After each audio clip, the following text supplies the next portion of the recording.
Buenas, ¿cómo les va? Viendo cómo mi anime favorito ya llegó a su fin y cómo pude presenciar casi todas las facetas del fandom, desde lo más hermoso y motivador hasta ser partícipe de los rincones más oscuros de la mente humana y las atrocidades que es capaz de cometer, quiero hablar de un tema que ha estado presente durante toda la existencia del fandom. De entre todos los temas turbios como amenaza de muerte directa hacia el creador o restregar tampones usados en un póster, ya ni siquiera me acuerdo si fue por un morbo, por obsesión por el personaje o porque lo odiaran. Sinceramente se puede entender como cualquiera de las dos maneras y me perturba. Les quiero hablar del Bakudeku, el ship entre el protagonista y el personaje que en primer lugar fue su bully durante toda su infancia. Y con esta introducción hermosa sobre lo mentalmente estable que es este grupo de gente, pasamos a la explicación. Primero que nada, como explicación de quiénes son los personajes y cómo se desarrollaron, quiero asumir que los que están viendo este video ya saben quiénes son Baku y Deku y de qué se trata el anime, pero para recapitular por si acaso están desentendidos de la historia hace bastante tiempo. Baku y Deku eran dos chicos que eran amigos desde muy pequeños y los dos soñaban con convertirse en superhéroes como su ídolo compartido All Might.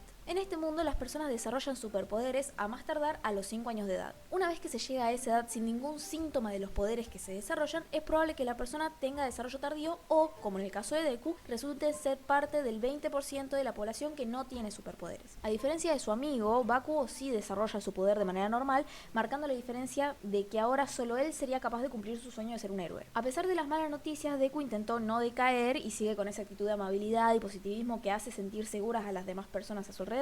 Mientras tanto, Bakugo empieza a desarrollar una personalidad arrogante al supuestamente sentirse superior que Deku por tener un Kosei tan fuerte. Mucho más tarde en la historia se nos destapa que en realidad Bakugo se sentía intimidado e inferior a Deku al ver cómo, a pesar de tener todo en contra, decide seguir con la actitud digna de una persona que realmente quiere salvar vidas, a diferencia de él, que lo único heroico que tiene es un poder muy fuerte y no mucho más. Ante todo esto, Bakugo directamente decide evitar el problema y empieza a intimidar a Deku por no tener un don, con tal de convencerse a sí mismo de que eso es lo único que se necesita para ser un héroe y que de nada sirve tener la personalidad que tiene Deku para contrarrestar lo mal que eso le estaba haciendo sentir. Avanzando en la historia podemos ver cómo el abuso de Bakugo empeora con el tiempo sin parar, incluso cumplidos los 14 o 15 años. Este llega al punto en que lo incita al suicidio con la justificación de ver si en su próxima vida nace sin ser un inútil. Su supuesta inutilidad fue lo que le dio origen a su apodo de Deku, que significa inútil. Su nombre real es Izuku Midoriya. En el show vemos que la incitación pasa una sola vez, pero queda en el espectador interpretar si ha pasado más de una vez. Y podemos asumir que sí, ya que Deku no se ve sorprendido del comentario. A todo esto el pobre chico sigue considerando a Kachan, que es el apodo que tiene Bakugo. Bakugo odia este apodo, pero es el apodo que le dio Deku desde chiquito, y lo que odia Bakugo de eso es que le recuerda al Deku desde chiquito,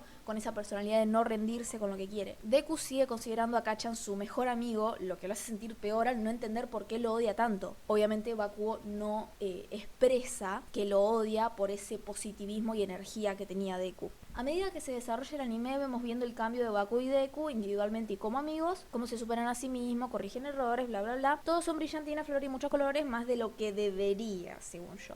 Así que pasamos a la parte que me hace ruido. Es algo obvio decir que los dos personajes son súper opuestos, pero yo veo esto desde otro punto y la única forma que tengo de definirlo es que Bakugo es un personaje muy realista a comparación de Deku, que es un personaje muy fantasioso. Bajen las antorchas. Déjenme explicar. Bakugo es un personaje realista, la psicología de un abusador. El personaje de Bakugo siento que es muy fácil que le guste a la gente, pero porque lo podés odiar satisfactoriamente y con el avance de su historia te dan ganas de que finalmente cambie y sea buena persona. Muchos lo odian justamente por las actitudes terribles que tuvo con el protagonista y el cómo tarda tanto en redimirse o no es capaz de pedir perdón por todo lo que hizo. Imagínense que la disculpa formal que da recién aparece como en la temporada 7 o no sé si 8, que en el anime vendría a ser casi al final de su primer año en la preparatoria, a punto de empezar el segundo. Y voy a soltar un comentario que a mucha gente no le va a gustar: que Bakugo haya tardado menos de un año en pedirle disculpas a Deku por todo lo que le hizo es poco tiempo para mí. Yo sé que es muy bonito pensar en una persona abusiva cambiando y resolviendo todos sus problemas y haciendo felices al mundo entero, pero eso no pasa. Considero a Bakugo un personaje realista porque se asemeja bastante al razonamiento de una persona con una actitud tan destructiva hacia los demás y hacia sí mismo. En la vida real, una persona que maltrata, abusa, humilla, manipula y, voy a resaltar, incita al suicidio de una manera tan segura a una persona,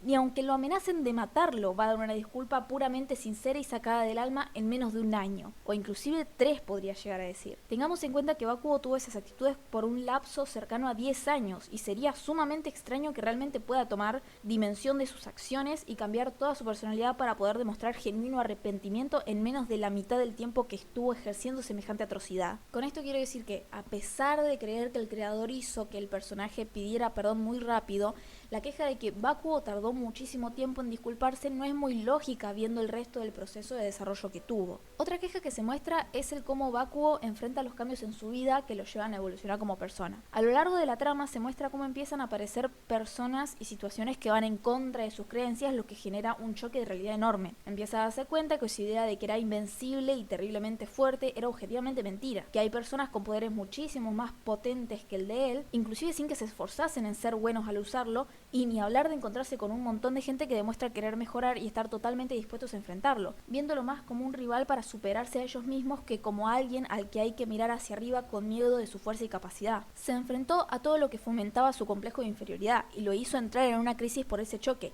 ¿Y cómo reaccionó Bakugo a este choque? Se puso a chillar y a llorar. La gente a la que le cae mal este chico se queja de esta reacción porque, bueno, nos demuestra que efectivamente es un tarado, supuestamente siendo un mal personaje por no poder enfrentar la realidad y ponerse a llorar.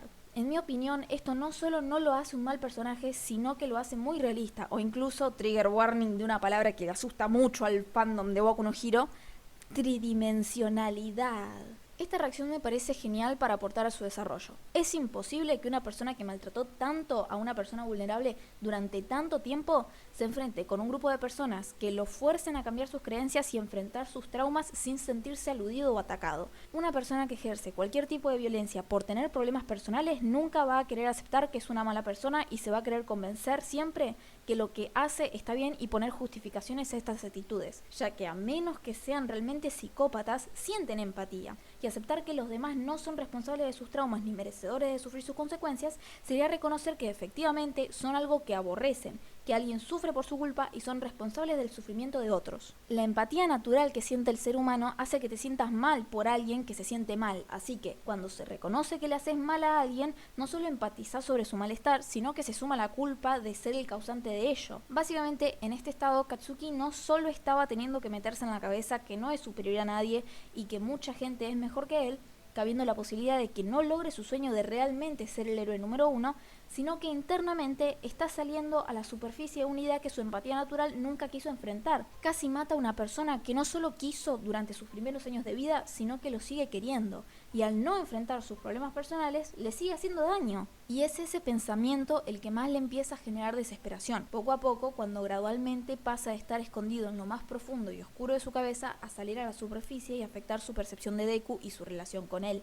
La ilusión del otaku invencible, el shonen como escape fantasioso de personas débiles en la vida real. Teniendo claro todo el lore de Deku, podemos hablar de su desarrollo. Deku es un personaje muy fácil de querer, ya que tiene todos los rasgos positivos que un protagonista podría tener para lograr sus sueños, lo que hace aún más chocante ver el final, del que no me voy a recagar en la puta todavía. Hagamos un conteo de todas las cosas terribles que le pasaron en la vida. 1.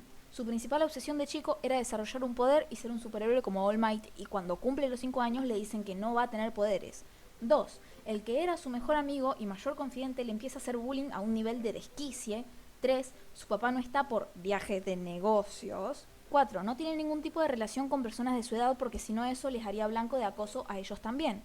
5. Por lo que podemos ver, pareciera que ningún adulto es consciente de todas las cosas horribles por las que pasa, e inclusive él mismo defiende a sus abusadores por ser tan emocionalmente arrastrado con la única persona que le demostró un mínimo de cariño afuera de su familia. 6. Sus crisis personales llevaron a su mamá a tener crisis también, haciéndola subir de peso y tener problemas de salud físicos.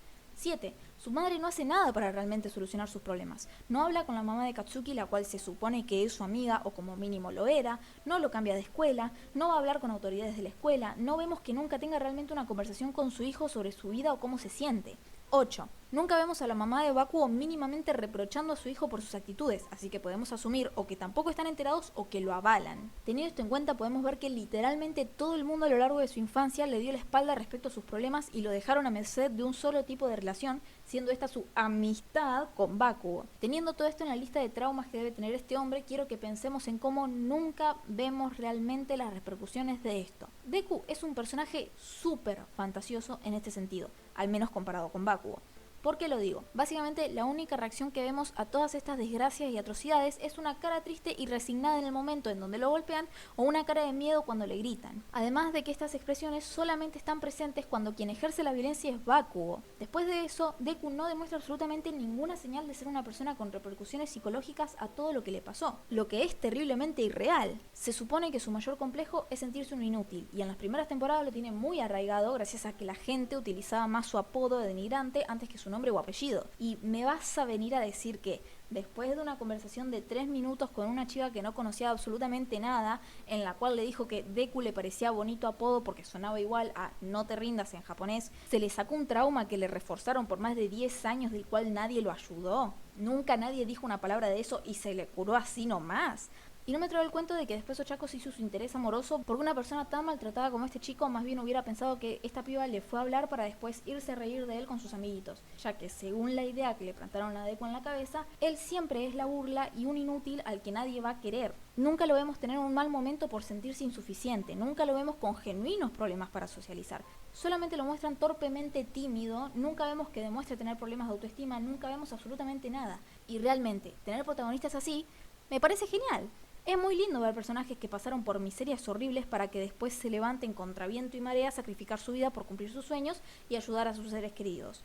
Realmente siento que es simplemente bastante inspirador y te descoloca un poco de cómo uno mismo puede llegar a ver las cosas y enfrentar los problemas de la realidad. Pero con esto entonces traigo a la mesa otra cosa. Voy a llamarle a este punto la fantasía del otaku invencible. Versión soft. La fantasía del otaku invencible es cuando a un personaje, generalmente el protagonista, lo hacen imparable frente a una problemática y hace absolutamente todo bien para enfrentarla. Esta problemática no tiene por qué ser la problemática de toda la trama. En este caso sería enfrentar a un bully muy pesado para avanzar. Deku no demuestra absolutamente ningún problema de ningún tipo para superar los problemas que le dejó Bakugo y nunca lo vemos seriamente afectado por sus encuentros casuales con él. Siempre están acompañados de música casual o de un momento de comedia. Es como si de la nada ya no existiera amenaza solamente por cambiarse de escuela. Definitivamente las agresiones de Bakugo bajaron mucho la intensidad al pasar a la preparatoria, pero Deku sigue sin verlo como la amenaza que objetivamente siempre fue. Hay una teoría que dice que en el capítulo 1 Deku estaba por saltar del techo de la escuela cuando se cruzó con All Might por primera vez. Así que podemos tomar como información medianamente confiable el hecho de que Deku probablemente tuvo pensamientos suicidas. Pero después de eso, no vemos que sufra problemas de autoestima equivalentes a la lavada de cabeza que le dejaron de chiquito. No tiene ataques de pánico ni de ansiedad, lo cual sería bastante esperado de una persona que tuvo la intención de matarse. No vemos señales de depresión ni nada relacionado con su salud mental. Lo vemos centrado en los problemas del día a día para formarse como héroe, pero después su desarrollo se suele ver ligado al desarrollo de los demás. O sea, cuando tiene la oportunidad de ayudar a alguien para aportar a su desarrollo, él mismo se desarrolla. Pero respecto a cómo se ve él mismo, solo vemos que se saca positivismo y esperanzas del culo. Repito, no me parece mal, pero cuando lo comparas con personajes que se desarrollan a partir de superar sus peores miedos, uno piensa, la puta madre, nos supieron mostrar mucho mejor el proceso de superación de un trauma con el doble malvado del Dr. Doofenshmirtz que con este chico. En pocas palabras, siento que la historia de Deku como un chico abusado y maltratado psicológica y emocionalmente quedó más como un adorno para darle un pasado trágico al personaje. Y a la hora de abordarlo lo llevaron por un camino de positivismo fantasioso, cuando la opción más realista era que si apuntaras el escáner de Spotify hacia uno de sus brazos te saliera una canción de Mitski o una playlist con nombre de Trauma Edit TikTok Audios. Tema, ¿por qué la gente lo shippea? Aquí hay varias razones para semejante atrocidad y vamos a explicarlas de a poco. 1. Hay gente rara que romantiza relaciones violentas. A ver, por algo en su momento, películas como A 3 metros sobre el cielo se hicieron famosas. Atrocidades como A través de mi ventana ponían como romántico y emocionantes cosas como el abuso sexual, el acoso, la invasión a la propiedad privada y esas cosas raras y obviamente peligrosas. Dentro de esto obviamente se empezó a usar los argumentos de los que se pelean se aman o romantización de actitudes de celos exageradamente pesadas y el fandom asoció estas actitudes que Bakugo podría llegar a tener con una pareja romántica, además de obviamente catalogarlo como un tsundere. 2. se suavizó muchísimo lo que hizo. Lo que ya mencioné anteriormente sobre no mostrar que Deku realmente haya sido afectado por todo lo que hizo Bakugo, obviamente iba a derivar en la gente quitándole importancia. Muchas personas querían que Deku cagara a palazos a Kacchan, pero la verdad es que realmente no lo haría, y no por miedo, sino porque, como él mismo dijo, Deku no lo odia y no le tiene ningún tipo de rencor. Este tipo de desarrollo lógicamente llevó a muchísimos fans a interpretar que Deku no está realmente psicológicamente dañado y que con el desarrollo y cambio de actitud de Katsuki no sería una relación tóxica. 3. Por el estética. Es en serio. Se explica porque el diseño de personajes hace que se vean bonito y ahí no puedo decir nada porque hago lo mismo. La cantidad de memes de la bandera de México que tendré guardados en algún lugar recóndito de mi celular de cuando tenía 13 años, por el amor de Dios. No me arrepiento de nada. Voy a intentar defender un poquito a la gente del segundo grupo, ya teniendo aceptado que el primer grupo es indefendible y que la romantización de las relaciones abusivas a ojos de los chicos de alrededor de 11 o 12 años es peligrosísimo. Siendo que como estudiante de diseño gráfico he tenido que estudiar sobre la comunicación para aplicarla en los medios, viendo el cómo se desarrolla cada personaje individualmente y cómo se relacionan sus problemas por un lado del desarrollo de la amistad, realmente no puedo culparlos de creer que se pueden desenvolver como pareja sin matarse de por medio. Lo que no se muestra no existe, es aplicable para esta situación. No nos muestran a Deku dolido por lo que le pasó, ni muestra mínimo odio a Bakugo. Entonces no podemos esperar que el espectador adivine si Deku es feliz, se quiere matar o planea caer al colegio con una K-47 a hacer justicia a su estado mental. Simplemente se va a interpretar que va disfrutando de la compañía de Bakugo a medida que va aprendiendo a actuar más tranquilo, e inclusive ni siquiera se ve inquieto por querer recibir una disculpa. Literalmente con escuchar a Bakugo dar explicaciones de por qué lo odiaba y ser amiguis otra vez, iba a estar feliz. Y ahora viene la parte por la que no puedo defender tampoco las justificaciones del punto 2. Ya dejen claro que Bakugo es muy realista y Deku es muy fantasioso. Los dos estilos de desarrollo me parecen bien, pero para relacionarse entre ellos surge una incongruencia. Si queremos interpretar a los personajes de la manera más realista posible, como a Bakugo, entonces podemos ver a Bakugo siendo una persona abusiva, que luego de un choque de realidad empieza a verse forzado a cambiar y luego de un tiempo lo hace. Mientras que si intentamos ver con el mismo criterio de realismo a Deku, podemos ver más bien a una persona asquerosamente dependiente, emocionalmente hablando, que al no tener a absolutamente nadie en su vida, prefirió seguirse arrastrando por una persona que le hacía pasar martirios físicos y mentales con tal de sentir que recibe atención, amistad o amor. Teniendo esto en cuenta, podemos interpretar a Deku como una persona enfermizamente obsesionada con su maltratador y que una vez este le demostrase que en realidad sí lo quiere y se arrepiente de hacer semejantes cosas, solo iba a catapultar su obsesión y enseñarle que nunca tiene que dejarlo ir sin importar el daño que le haga. Tomo este espacio para expresar genuinamente lo mucho que me perturbó este pensamiento la primera vez que me lo planteé. Les juro que si realmente abordaban de manera realista la insistencia de este chico sobre su abusador, esto se convertía en un terror psicológico estilo John Boom de Killing Stalking, por el amor de Dios. En el caso contrario y menos horrible, aunque después de la explicación anterior era difícil explicar algo todavía más horrible, si queremos entender a Bakugo como un personaje igual de fantasioso que Deku, podríamos dejarlo en que es una persona relativamente peligrosa. O sea, si en este mundo Deku se pudo levantar un día y decir, me da igual que me hayan pateado durante 10 años seguidos, hoy iré a la escuela sin miedo y con la alegría de empezar una nueva etapa de mi vida, con toda la esperanza de que puedo mejorar a pesar de mi pasado tan triste, quiere decir que Bakugo debería haber podido levantarse un día y decir, oh rayos, creo que le hice mucho daño a Deku durante estos 10 años, debo ser mejor persona. Oye Deku, disculpa Izuku, he sido un patán durante los últimos 10 años, lo siento mucho, ahora sé que no debo hacer esas cosas y esforzarme para ser alguien mejor, seamos héroes juntos, plus ultra. Me doy una vergüenza ajena impresionante, perdón, che. Anotación en el guión, voz cringe.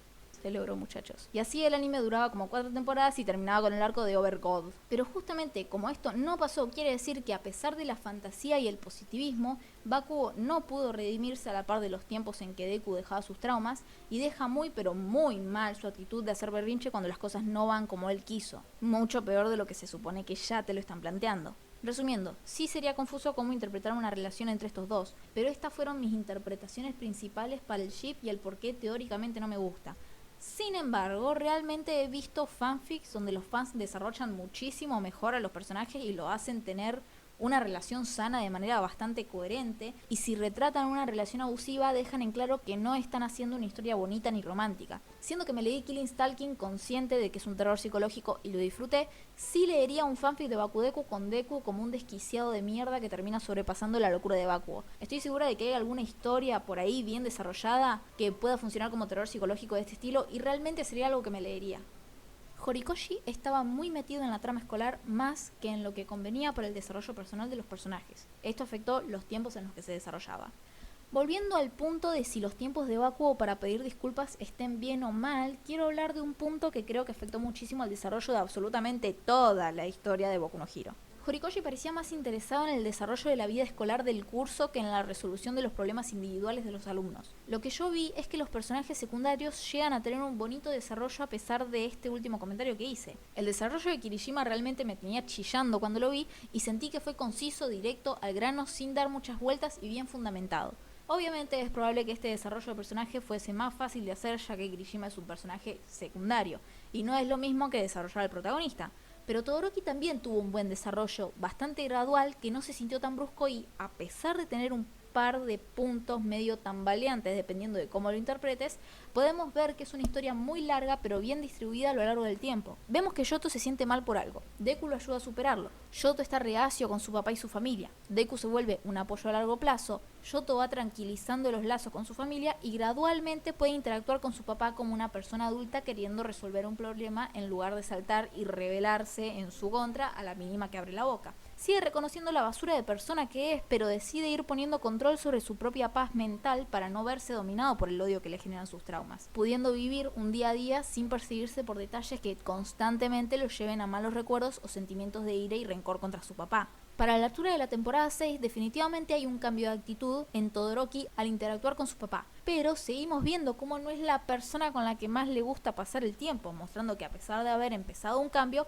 todavía queda muchísimo camino que recorrer para poder sostener una relación sana como familia en general. Dios, cómo lo amo, por eso lo tenía juzgando desde el primer capítulo que apareció. No me arrepiento de pasar por esa etapa de mi vida. Dios mío, fui una adolescente feliz. Cringe, pero feliz. I'm cringe, but I am free. A todo esto quiero resaltar que esa distribución del tiempo para el desarrollo individual del personaje me pareció genial, pero lo que no vimos mucho fue el desarrollo entre personajes. Hemos visto un poco, pero si lo pensamos, todo el anime se sitúa temporalmente en un lapso de tiempo en el que empiezan la preparatoria hasta más o menos inicio de su segundo año de carrera. Sí, 8 temporadas para retratar un año y un par de meses de toda la historia. Personalmente creo que desarrollar más las relaciones interpersonales entre los personajes y cómo evolucionan a la edad adulta hubiera sido realmente muy beneficioso para toda la historia. Sin embargo, para esto Horikoshi probablemente tendría que haber hecho un par de timeskips un poco más arriesgados en el medio. Tal vez arrastrar el campamento donde secuestran a Bakugo como hasta más de la mitad del primer año, poner el arco de Overhaul a mediados de segundo año y el arco de la guerra interrumpiendo la mitad de su último y tercer año. De esta forma, primero, todos los tiempos de desarrollo de los personajes principales o se hubieran sentido más naturales y se podrían haber acomplejizado, o a secas cerrado de manera un poco más satisfactoria. Se siente como si Horikoshi hubiera tenido que cerrar todas las apuradas y darnos un timeskip con el final más horroroso que nos podía dar. Perdón, todavía no voy a hablar de final. Como decía, siento que Horikoshi se entretuvo demasiado en el desarrollo de un anime escolar durante las primeras temporadas. Nos mostró todos los festivales posibles, los actos, la música, el trabajo en equipo, los juegos, y cuando se pudo tomar el tiempo de meterse en lo turbio y serio de la historia, desarrolló todo con su ritmo normal, y cuando se terminó la guerra y todo el quilombo masivo, dimos vuelta a la página y ahora todos son héroes recibidos. Bueno, como que todos, lo que entendemos como todos, como que no.